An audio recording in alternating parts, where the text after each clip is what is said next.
Hi, my name is Brian Gromkowski, Director, Graduate Programs for the Cotsacos College of Business.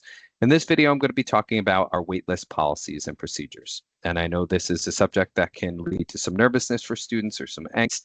So really the goal for me for this video is to go over these policies and procedures with you so that if you are currently on the waitlist for one or more courses, or if you need to place yourself on the waitlist, you'll realize that the College of Business is going to be working behind the scenes to make sure that you're able to get into those classes, whether it's because they were recommended for you or they're the next courses in your sequence for your degree map.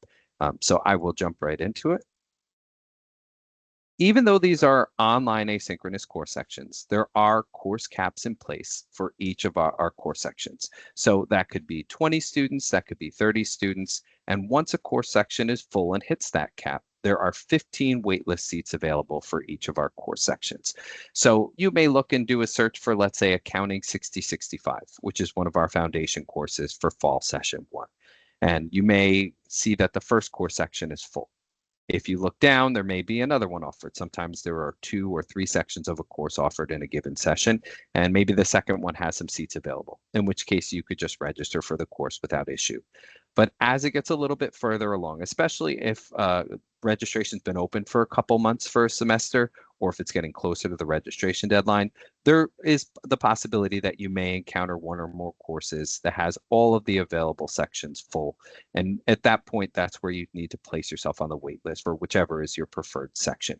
So normally when you're registering for classes, you would choose Web Register from the drop-down menu and then click the Submit button.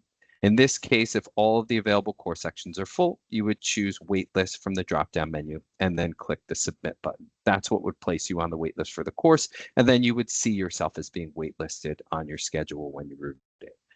The most important piece that I can tell you is that the College of Business is working actively behind the scenes and monitoring all of our course sections that have a wait list for a given session.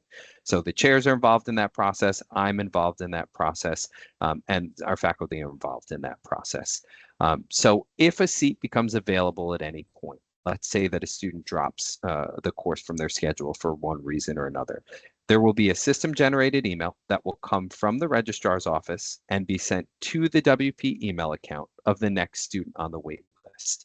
They then have 24 hours to change the course from waitlist to web register and click submit to add the course to their schedule.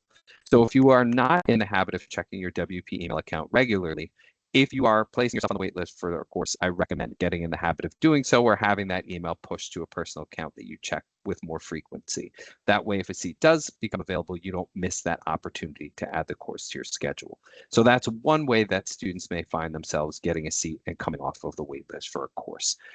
The other is that we do go through, especially in the last 2 weeks, leading up to the registration deadline.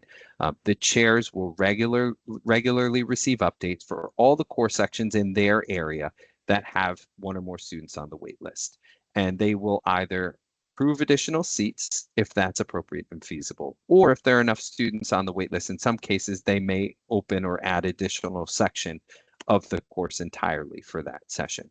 In either case, if that happens, you will receive an email from me to your personal email account and your WP email account to let you know that either a seat has been made available and you can now change the course from waitlist to web register and click submit to add it to your schedule, or I'll give you the information for the new course section that's been added so you can add that course to your schedule and remove yourself from the waitlist from the other section that you had previously.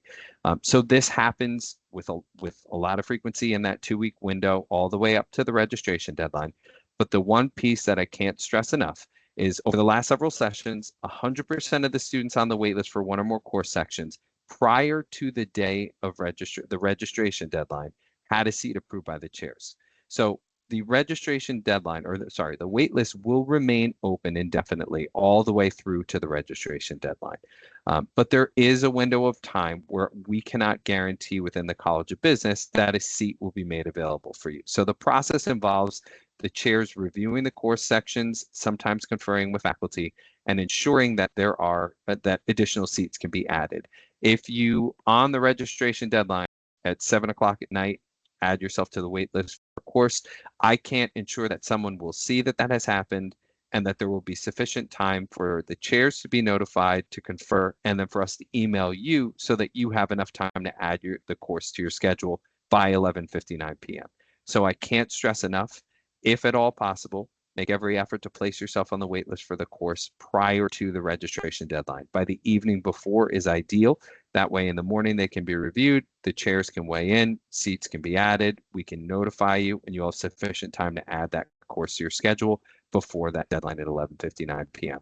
But I hope that that gives you some peace of mind, knowing that as long as you do so before the registration deadline, there is a very good chance, while we can never guarantee it, if you do so, I'm confident that we'll be able to get you into the course. And if for any reason we can't, for one reason or another, that's where I recommend contacting your graduate advisor, explain the circumstances. Here's the class I wanted to register for. It doesn't look like a seat's going to be available. What are some alternate options for me that won't throw off my timeline for successful degree completion?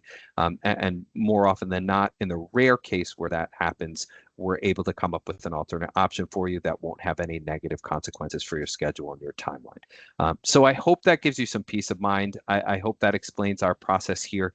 I can't stress enough. We make every effort to accommodate every last student that ends up on the wait list for one reason or another. So I hope that gives you some peace of mind if you do find yourself in that position in your first session or your last session as you go through your WP Online MBA program here. So I hope that information is helpful, and otherwise do appreciate your time, and otherwise that you hope that you enjoy the rest of your day. Take care.